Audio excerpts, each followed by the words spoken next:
Hello everyone and welcome to Rumble Planet.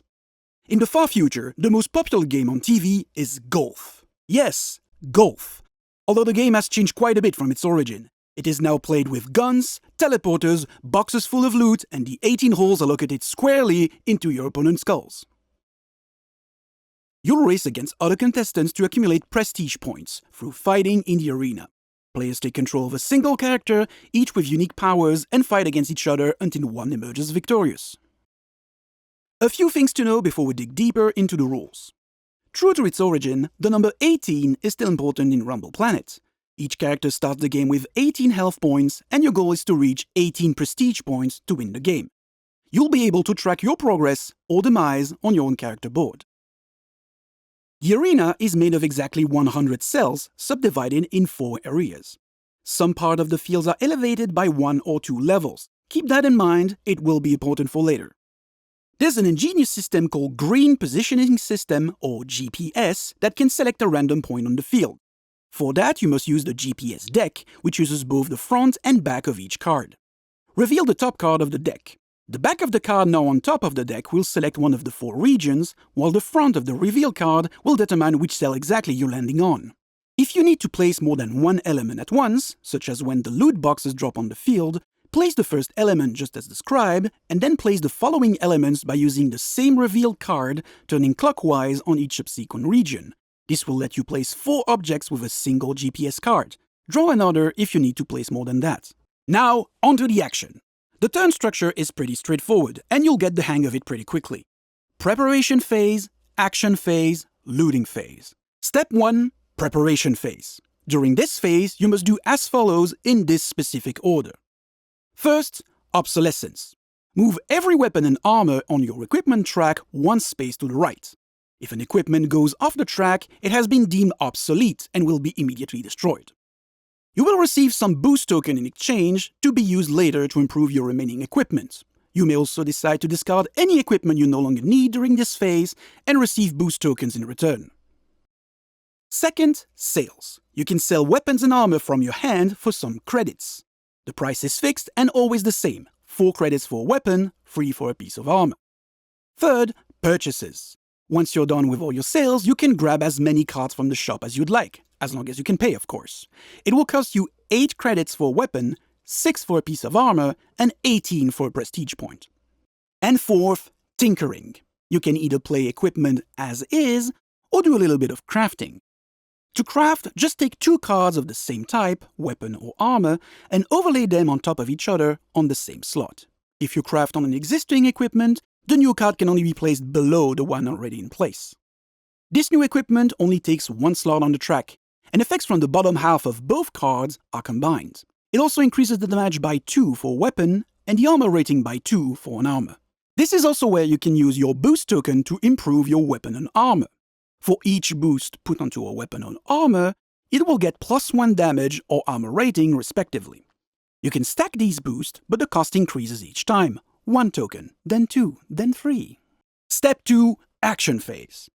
During this phase, you can both move and attack. You can do it in any order, but once you've started either of these actions, you must complete it before doing the other one. For your movement, you start a turn with 3 movement points. You gain 1 extra movement point for every empty slot in your equipment track. Travel light and you'll move faster. 1 movement point will move you 1 cell. You cannot walk into a cell that's already occupied by something or someone else, except for loot boxes. To move to an elevated cell, you must pay 1 extra movement point per level of height, which is usually 1 or 2. You can fall down to a lower ground with no restriction, but if there's a difference in height of 2 levels or more, you'll take 1 point of damage. If at any moment you step on a cell containing a loot box, you will pick it up. Its content will be unveiled during phase 3 of your turn. If you walk on a cell containing a portal, you're teleported. Draw 1 card from the GPS deck to reveal your destination. As opposed to the regular rules, you get to select which region of the map you will land in. And now the part you've all been waiting for. Attacks. Each of your equipped weapon can be shot once per turn, but you can attack up to twice during your turn, so it's best to have more than 1 weapon ready. Weapons have a damage and a range value, which can be improved by methods such as crafting. When you decide to attack, select a target within range and roll the die. This will determine which part of your opponent you'll hit: head, torso, arm, legs, or crotch. There's also a critical hit side, which denies your opponent their armor for this attack. To determine how much damage you deal, take your weapon's damage value, add any on-attack effects and special powers, then subtract the armor value of the body part you've just hit on your opponent, if any, and any on-hit effects your opponent may have. Oh, and add +1 to that number for each level of elevation you have over your target. We told you this was going to be important. If the final attack number is above 0, congratulations! Your attack was a success! You deal that much damage to your opponent. If this is the first time you've heard that opponent this turn, you also gain 1 prestige point. For maximum prestige gains, you should spread your attacks between different targets during your turn. Every character starts with 18 HP, and when they reach 0, well, they don't die, they're just knocked out. Rumble Planet's all about sport, after all. Still, they will immediately suffer an extra round of obsolescence on their equipment. Then be teleported onto another part of the arena on their next turn, getting all their HP back and ready to fight again. The player who knocked them out gets a prestige point for their efforts. Step 3.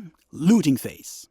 If you picked up any loot box during your action phase, now is the time to discover what they contain. For each loot box you've picked up, you'll get 1 card from the loot deck. Your rewards might be a weapon, a piece of armor, or some credits, but it can also be an instantaneous effect, like healing. If the loot box provides you with a weapon or armor, just draw the top card of the shop deck and add it to your hand. If you picked up the golden loot box that stands in the center of the field when the game begins, in addition to the loot card, you also get to draw your choice of a weapon or armor from the shop. After this, every loot box picked up during this turn, including the golden one, will be dropped to a new part of the field using the GPS deck. We've reached the end of the turn. Now it's time for the next player in line to have their own turn. Just 2 more things before you can jump into the arena. First are feats. These extra challenges you can take on during the game will reward you with prestige points if you can fulfill their requirements. 2 of these feats are revealed when the game starts, and each can be fulfilled up to once a turn. You can accomplish the same feat several times over multiple turns. Whenever you accomplish a feat, put 1 of your tokens on it. When a feat card has as many tokens on it as there are players, discard it and draw a new one. We wouldn't want the audience to get bored with repetition after all. Second, how the game ends. As we mentioned before, the goal of Rumble Planet is to reach 18 prestige points on your track. The first player who manages this gets an extra 2 prestige points. Why?